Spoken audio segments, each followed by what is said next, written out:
Every club. Every day. The Global Sports Podcast Network.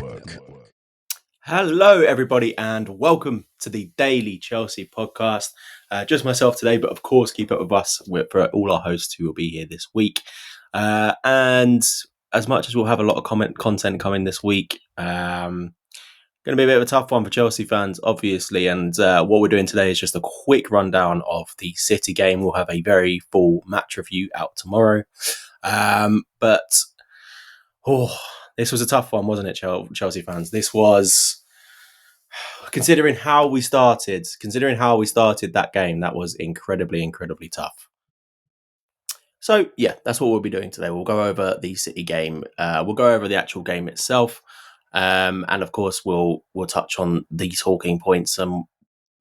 Most people can guess what the talking points were from that game, obviously. So yeah, a bit of a quicker episode today, and we'll start off with the lineups. So obviously, the lineups were quite interesting in terms of how we set up. The couple of new players in City's team, which benefited us, and then definitely also disadvantaged us. In terms of Chelsea, obviously, we started with Sanchez in goal. We'll talk about that in a moment. Reece James started again, which was fantastic to see. Chalobah, Colwill and Cucurella made up the rest of the defence. We then also had Fernandes and Moise Caicedo as sort of the double pivot, but it didn't fully work like that in the game, although I think maybe it was supposed to. And then Noni, Sancho, Palmer as the attacking three behind Nicholas Jackson. Of course, Nicholas Jackson did get an assist in this game. Noni Madueke got a goal, but I don't think there was too much to talk about in terms of our attacking output.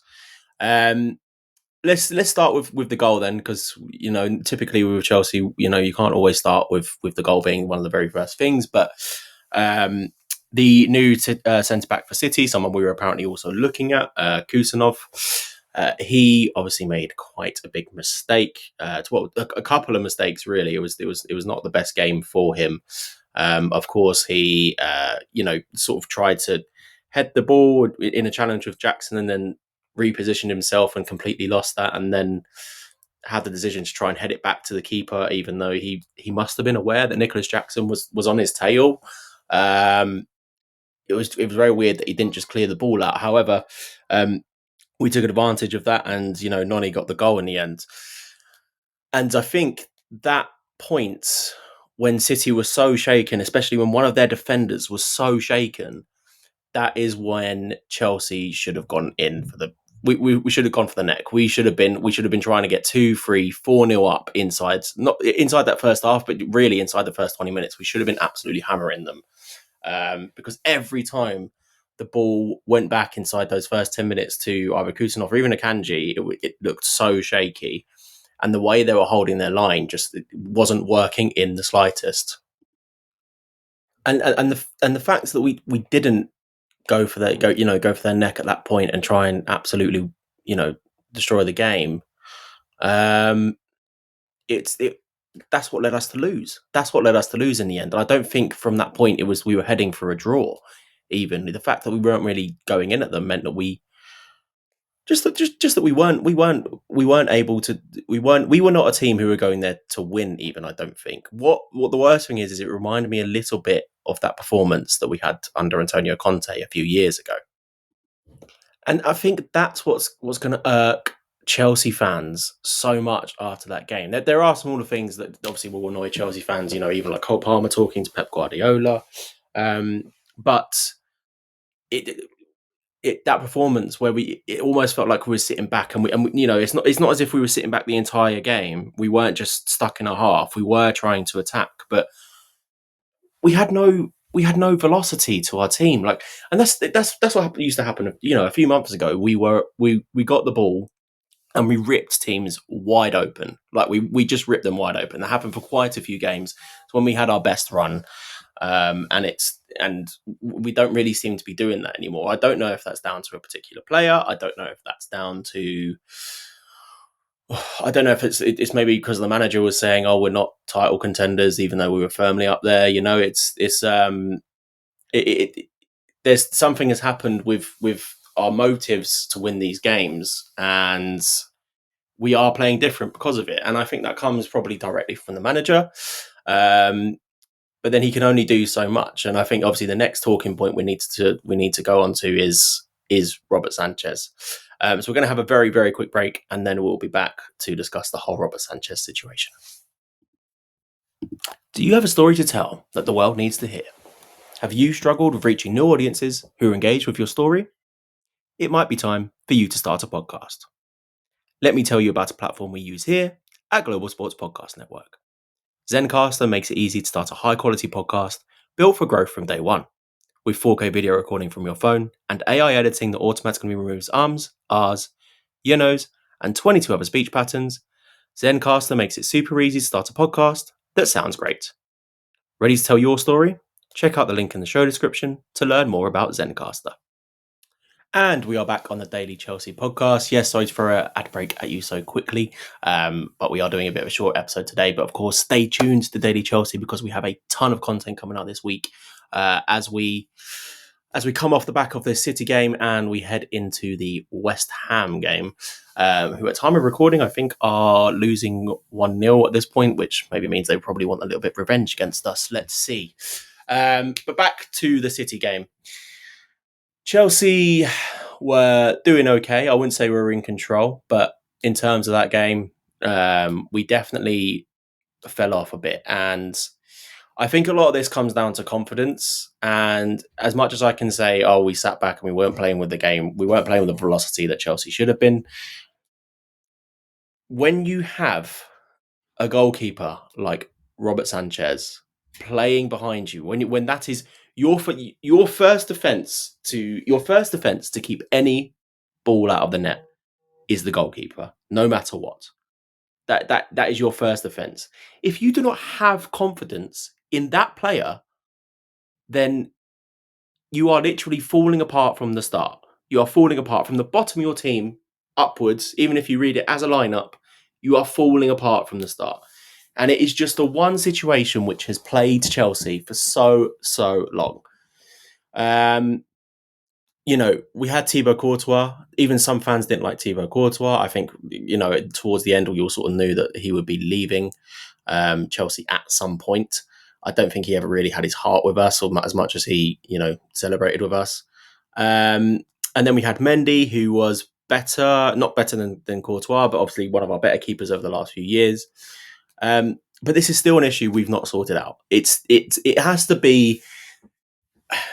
And it's weird because if you look back at previous episodes of the podcast, I'm very in favour of getting someone like Garnaccio. I think he's a good player. He's someone who will nurture. But how are we doing that and not signing a keeper at the same time? Not even first, just at the same time. How have we not got a goalkeeper who is of Chelsea quality? Because there is not one person in the club who thinks that Robert Sanchez has the quality to be Chelsea's number one goalkeeper. There is not a chance anyone thinks that. He may have qualities. He may have qualities that make him a better keeper for us. For example, we seem to think he's very good with his feet on the ball, very good at passing and such.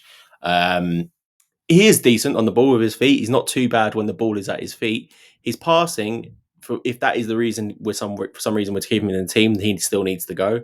In fact, the person who lost possession most yesterday was Robert Sanchez, the goalkeeper. None of our outfield players. The goalkeeper lost the ball most in our game yesterday, and it just can't happen. We cannot expect to be. We can't expect to be pushing for the title, 100%. We can't expect to be top 4 with a keeper like this. We can't expect it. We may still make it, but we cannot expect top 4 with that man in there. And this, I've tried to back him as much as possible because I think, you try to be a bit positive about these things, and you're like, yeah, he does have those qualities, and even when it comes to like actual just shot stopping, he does have decent quick reactions. It's just any time he needs to make an actual decision when a ball isn't being shot at him, he seems to fumble it, and that's not Chelsea. That is not Chelsea, and especially with the amount of fans we have now who grew up with our generation of players of Lampard, Terry, Petr Cech. That's not Chelsea at all. That's just not Chelsea at all. What Sanchez reminds me of a bit, and and I don't mean to insult Ed De Hoy here. He reminds me a bit of Ed De Hoy. He's a bit flaily. He's a bit all over the place. He is a decent shot stopper, but with Ed De Hoy at the time, yeah, we were sort of a top 4 team, but I think we were dealing with what we have. This is not dealing with what we have. We went out and signed this man for £30 million. He was not and it's not as if we were trying to pull him away from someone. This wasn't some sort of long transfer battle to try and get this keeper who every club was after. That wasn't the case at all. We paid 30 million for Brighton's second, nearly third keeper. He was actually losing his place on the bench a few times. And that is what we've got. It doesn't matter about the price of what we've paid, but we bought Brighton's second or third keeper, and he is now our main keeper. And it is showing. It is showing. It is showing so much. Especially the Haaland goal. The Haaland goal, I just don't... He also just doesn't help himself. Like, why are you that far out of your net? The amount of screenshots I've seen on social media the last few days where he's either, he's the ball's here and he's like over here. Like, what is going through his head? That's what I don't understand. And whatever it was that was going through his head sort of proves to everyone, certainly us, that he is not good enough for us. He may not be good enough for another Premier League team. Yashar, another one of our hosts, was making the point the other day that like Aaron Ramsdale is at the worst team in the league, and he has better statistics. Yes, they probably face more shots on goal, etc., but what are we doing? What are we doing as Chelsea? And the other thing is that we have Jorgensen on the bench. Jorgensen is, I don't know enough about him. I don't think any Chelsea fan, unless they probably knew about the transfer or something, knows too much about Jorgensen. But what I have seen, I think, provides a bit of confidence. I think the back four, having Jorgensen behind them rather than Sanchez, will play a lot more confidently. It's one of the reasons I think, for example, Dizazi, I don't think he's a good centre back for us, but a lot of the situations where he was making mistakes started with Robert Sanchez. There are 3 goals you can go back and look at where it's sort of put down to a Dizazi mistake, and I think that probably shows that I'm not even covering all of the Dizazi mistakes here. But this is where they start with Sanchez. They start with Sanchez playing the ball up to a player. Maybe he shouldn't because he's already being closed down, or just hit it upwards to someone. Because that's the main thing I didn't understand in the City game. Just on a quick point, is he would constantly give the ball to the player who was who's being closed down. Always, fullback or centre back, he would give the ball to a player who is being closed down. There is someone running towards him at any point. Why does he not just look up and think, oh, he's running towards that player, so there must be another player up there, or their line is going to be very high, so if I hit it upfield with a bit of momentum and target it slightly, we'll get pushed up the pitch. He just doesn't do these things. And I don't think it's an instruction from Maresca. I don't think Maresca is saying, no, take an extra, don't take your extra couple of seconds that you've got on the ball and just lump it to someone who's going to lose the ball anyway. I don't think that's the instruction. I think the instruction, the most basic instruction of this is get a ball to a player in blue. That is it. Get the ball to a player in blue who is not being closed down within the next 3 seconds. That's all we need to fix. And there were times where our build-up would have been so much better if we had just done that, or if Sanchez had just done that. It's incredibly, incredibly frustrating. And then there was a brief last night that Sanchez may now get dropped. If he does now get dropped, then he needs to stay dropped, because we've seen enough now. And it's either you continue with him and you truly back him, which I don't want to happen, but for Maresca's sake, he needs to think about that, or you drop him, and you drop him permanently. Because once you drop him, you are fully admitting he is not the best keeper at the club. Because that is the reason you've dropped him. If that happens, then he needs to stay dropped and not come back into the Chelsea game. Cup tournaments, sure, he's got a fair bit of Premier League experience. He's got a fair bit of experience as a keeper now. However, I don't like throwing Sanchez in for random games because I think it makes his mistakes worse. And also, he's been making all these mistakes, and he's probably been told that he's not fighting for a place in this team. That's essentially what Maresca has said in press conferences as well, which is what's annoying so many fans. He's backing him to the hills and not criticising him for things he's done when we know that any decent football manager is criticising at that point. So it's tough, and it makes it either feel like it's coming from further up than him, or it makes it feel like that Maresca may be a bit of an idiot, which he's not. We are well aware he's not. Yeah, and that's me on Sanchez. In my opinion, he has to be dropped. He has to be dropped now, and this has to end now. That was 3 perfect examples of why Robert Sanchez should not be in our team in one of our most important games of the season. If he is not dropped after that, if he's not dropped after this, I actually won't blame Maresca, because I will be fairly certain it's not him who is keeping him in the team. I think it's someone from above saying they want to recoup that 30 million because we've messed up a bit here. And there is no other way to look at it. You cannot say we're still backing Sanchez for his football ability and such. There's just no way to look at it like that. But anyway, we're going to have a very quick ad break, and then we'll come to a little summary of the game. Of course, we'll have a more detailed match review out this week, but we just wanted to quickly run over the big events of the game. But yeah, very quick break, and we'll be back shortly. This podcast is part of the Global Sports Podcast Network, the only network bringing you exclusive daily news and views on your Premier League team, the Premier League, women's football, and fantasy football. A unique listening experience that puts fans first, bringing you the very latest breaking news from your team. Subscribe wherever you get your podcasts and make us your first listen every day. Global Sports Podcast Network. Every club, every day. Hello, ladies and gentlemen. Yes, we are back after that quick break.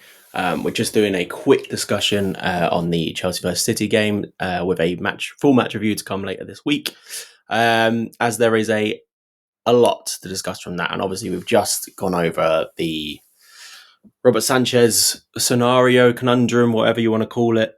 But it wasn't just necessarily Sanchez that probably cost us this game. I think what Sanchez did in this game was cost us our mentality. I think whatever hope we had of pushing ourselves through, getting a point, or possibly 3 points, I think that went out the window after the first goal. And there's a little clip of Enzo Fernandez as he turns away after the Haaland goal, and he's like this, face palm. He's so disappointed, and I think that summarised how every Chelsea fan felt at that point. But also, it sort of shows what confidence they have in him. Like, the other issue with Sanchez is, are the players happy? To go 1-0 up at City and be essentially given the goal is very, very, we got lucky in that incident. Obviously, I think we were showing a little bit of quality early on, but we got lucky in that incident. And you don't get top 4, by being lucky. Some people can say you can win the league by being lucky at certain points, but, you have to be a league-winning team. We're not going to get top 4 through luck. We had to show ourselves yesterday, and we didn't really. There's a couple of other players I want to quickly talk about before we go. I think one of the first ones is Levi Colwill. And as much as, I like him as a player, I'm starting to worry that maybe he's not our top centre-back. He's good. He's definitely got the mentality for it, but there was a lot of worrying scenarios in that game yesterday, I think, for Colwill, and it makes me start to wonder if he is maybe not developing as well as he should be, considering he is sort of if you ask a Chelsea fan who's probably going to be a centre back on the team sheet if he's available, it's Colwill. That's hopefully turning a little bit more into Trevor Chalobah as well, but he worried me quite a lot yesterday. His positioning was poor. He lost a couple of one-on-ones. He lost a couple of battles, just like shoulder battles and stuff like that. it wasn't. Again, I think so much of what has happened the last few weeks, and the reason we were doing so well at the start is because we had gained a lot of confidence, and I think that has been completely ripped away from us for several reasons. The main reason, obviously, being Sanchez, but there are so many reasons that this all being stripped away from us. Cole Palmer is not performing, although that's the player I want to talk about next, to be honest, because I don't think Cole Palmer is fit right now. He does not look fit in the slightest. Like, yeah, he's sprinting, he's running, he's getting involved, but he's so distant from the energy he had throughout a game a few months ago. And there's certainly reasons for this. He apparently, he started that game last week against Wolves, even though Maresca had said he was unlikely to start. That was a bit weird. And then, you got to think about Cole Palmer. He went with England in the summer. He came back. He played basically every single game because we rely too much upon him. But you can't rely upon a player who's not 100% there because, people are starting to talk about Cole Palmer's stock now as well. And quickly, I just want to talk about the optics of what Cole Palmer did at the end of the game. Now, Pep Guardiola was obviously having a chat with his former player. We understand. We understand all this bit. I think Gary Neville brought it up and said, "Oh, why is he talking to people at the end?" Because he was there for 20 years. He was in Manchester, specifically Manchester City, for 20 years of his life. The first 20 years of his life. Of course, after only being away for a year and a half, he's going to catch up with some of those people. He had the longest chat he had was with Phil Foden, obviously. But he was, at the end talking to Pep Guardiola for a minute or two, smiling and chatting. And just for his sake and for how our fan base is as a whole, he needs to sort of realise what the optics are of that, why it's an issue to have that after a 3-1 loss away at one of our biggest rivals. And they are one of our biggest rivals. It was only 4 years ago that we beat them in the Champions League final. Although we've not really been matching them too much in the league recently, they are still one of our biggest rivals. And the way that looks, just the way it looks to Chelsea fans, especially Chelsea fans watching on the TV. There were Chelsea fans who had gone up from London to Manchester, probably getting the last train back, that had to go up and look and see, Cole Palmer's not walking over to the fans. He's talking to Pep Guardiola. They eventually did, but you need to understand how it looks to people. Have to understand how it looks, because otherwise the media gets on top of you, and it's one of the biggest talking point. The other big talking point from yesterday, besides Robert Sanchez, is Cole Palmer talking to his former manager at the end, which I think is quite stupid. Gary Neville has made it out to be a much bigger thing than what it is, but don't give them the ammunition, because they will use it. And it's going to make this week just a little bit tougher as well on potentially Cole Palmer, most definitely Enzo Maresca.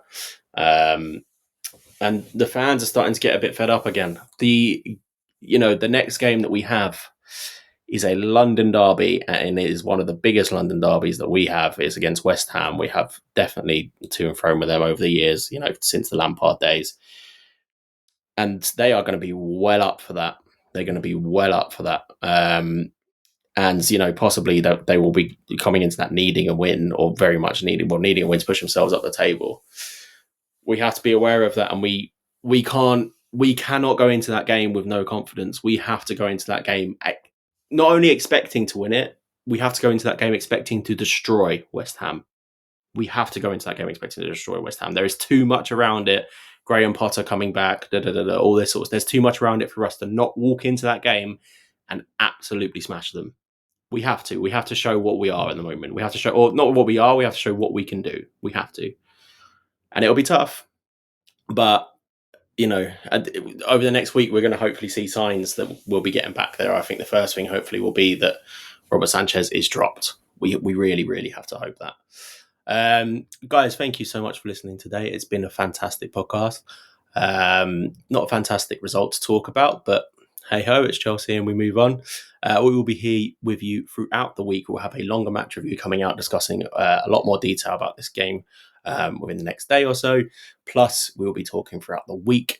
We have Wildcard Wednesday coming up. We have our Forecast Friday for West Ham as well, but we are here every single day. So please follow Global Sports Podcast Network. More specifically, follow Daily Chelsea as well. It's been fantastic to talk with you all today, and I will see you very, very soon. See ya. Every club, every day. The Global Sports Podcast Network.